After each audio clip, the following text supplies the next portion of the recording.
Good morning. Hello mga ka-journey. This is your millennial uncle, Uncle Mac. At today samahan niyo ako para mag-grocery ng aming stock for the month. At dahil na naubusan ng stock ang ng uncle, eto naman ay bumangon siya ng maaga. Kahit katirikan pa ng araw ay naglakad na papunta naman sa grocery upang mamili. At kahit nga napakainit mga ka-journey, dyan sa mga pagkakataon na to, linakad na lang namin. Sayang naman din kasi yung pamasahe namin papunta dyan malapit lang naman sa bahayan. At ito nga mga ka-journey ay tatawid na tayo para makarating tayo dyan sa supermarket. At dito nga pala kami ka-journey dito sa may Carrefour. At syempre, ito na rin yung pinaka-convenient sa amin at pinakamalapit. At ayun nga, kumuha na kami ng cart at ang una namin pinuntahan ay ang vegetable section. Ayun mga ka-journey, napakamura ng mga greens nila sa araw na ito. At ayun mga ka-journey, dahil Ilocano ang uncle niyo, kumuha ako ng pwedeng ilahok sa pampakbet.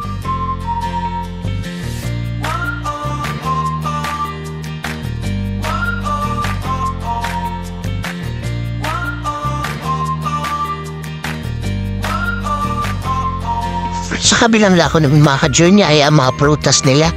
Ayan, tingin-tingin lang tayo. Bale, mga ka-journey, isang tip pala para meron kang mabili kapag pumunta ka ng grocery or kahit saan man. Mga lugar na pwedeng pagbilhan, huwag kang magko-convert dahil kapag nag-convert ka, talagang mamamahalan ka at wala ka na mabibili. Bale nga pala mga ka-journey, ang isang real ay nakakatumba sa 14 pesos sa atin. So, i-multiply niyo na mga ka-journey, no? And mga ka-journey, meron din silang section na kung saan may mga promo sila or deal of the day. Yan, mga reduced price na yung mga yan, mga ka-journey. Kung balak mo mamanding magpabagahe, pwede rin naman na bumili ka. Tignan mo nga lang na yung expiration date dapat mas matagal at itaon mo na meron silang mga sale or yung mga buy one take one na matatagal pa ang mga expiration dates.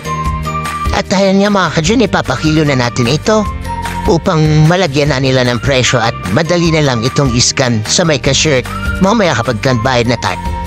At sa bandang dulo dito sa may gilid naman ay makikita natin ang meat section, ang mga poultry products at ang fish section.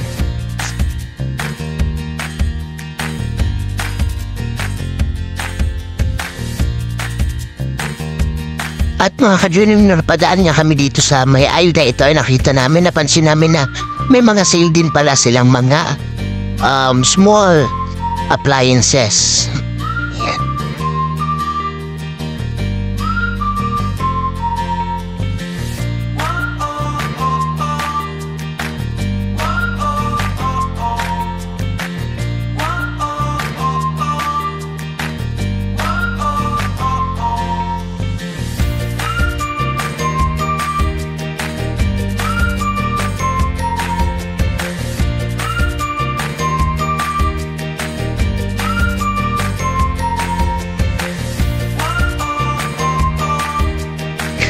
At dumako na nga kami mga ka-journey dito sa may frozen goods para mamili naman ng hotdog.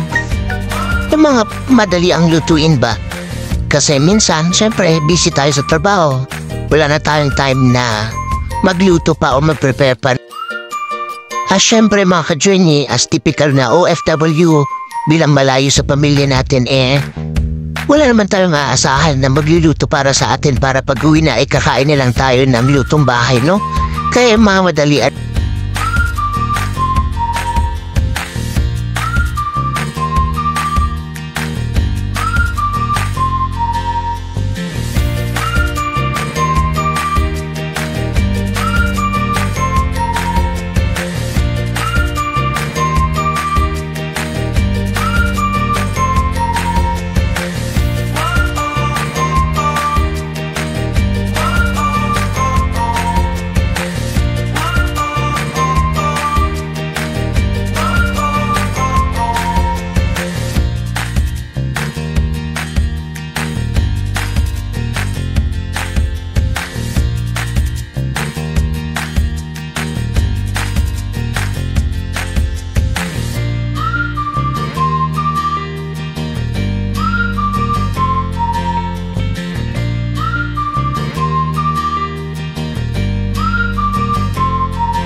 dahil mga ka-Journey, tapos na nga kami grocery at inilalatag na namin yan dito sa may cashier para makapagbayad na at makauwi na rin mga ka-Journey. Dahil hinahabol lang din natin ang oras natin mga ka-Journey at may trabaho pa tayo mamaya-maya. At dahil nga marami na kaming dala-dala ay naghanap na rin din kami ng masasakyan para makauwi na. At hanggang dito na lang mga ka-Journey, maraming salamat sa lubos niyong pagsuporta sa akin.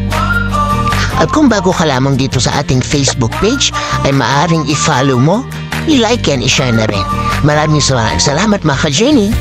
At mga ka-Journey, pwede niyo na rin sundan ang adventure ni Uncle Mac sa kanyang YouTube account, Facebook, Instagram, and TikTok. Hanapin lamang ang vlog ni Uncle Mac. Maraming salamat ka-Journey. Paalam!